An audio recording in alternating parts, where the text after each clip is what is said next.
LG 21 ഫ്ലാറ്റിൻ്റെ T വിയാണ്. ഇതിൽ China board വെച്ചിട്ടുണ്ട്. എക്സ്ചേഞ്ചിനൊന്നൊരു T വിയാണ്. ഷാർപ്പിൻ്റെ ഒരു ടി വി എടുത്തുകൊണ്ട് പോയിട്ട് ഈ ഒരു ടി വി തന്നു, ബാക്കി കുറച്ച് പൈസ കൂടെ തന്നു. അപ്പോൾ ഇതിൽ കംപ്ലൈൻറ്റ് ഹെച്ച് ഔട്ട് പോയിരിക്കുകയാണ്. അപ്പോൾ ഹെച്ച് ഔട്ട് പോയി ചെറിയൊരു ശബ്ദം ഇവിടെ കേൾക്കാൻ പറ്റും.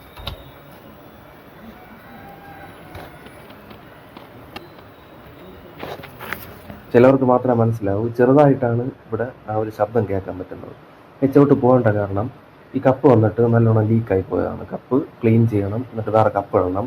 എന്നിട്ട് കുറച്ച് ആ HTയുടെ വയർ കുറച്ച് കത്തിയിരിപ്പുണ്ടായിരുന്നു, അത് മാറ്റിയിട്ടുണ്ട്. അപ്പോൾ അതിൻ്റെ വീഡിയോ ഞാൻ ഇവിടെ കാണിച്ചിട്ടില്ല. ഹെച്ച് ഔട്ട് ഷോർട്ടായിരിക്കുന്നത് ഞാൻ ഇപ്പോൾ അതാ കാണിച്ചു തരാം. ഇവിടെ ചെക്ക് ചെയ്യുമ്പോൾ ഹെച്ച് ഔട്ട് കൂടെ ഷോർട്ടായിട്ടാണ് കാണിക്കുന്നത്.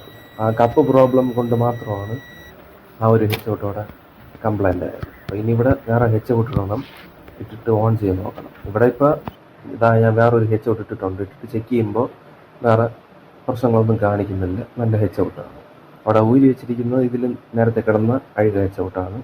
അപ്പോൾ ഇനി ടി വി ഓൺ ചെയ്ത് നോക്കാം. അപ്പോൾ ടി വി ഓൺ ചെയ്തിട്ടുണ്ട്. ഇവിടെ ഇപ്പോൾ ടി വി കറക്റ്റായിട്ട് ഓണായി വന്നിട്ടുണ്ട്, വേറൊരു കംപ്ലയിൻസും ഇല്ല. അപ്പോൾ വീഡിയോ ഇഷ്ടപ്പെട്ട് ലൈക്ക് അടിക്കുക, ചാനൽ സബ്സ്ക്രൈബ് ചെയ്യുക.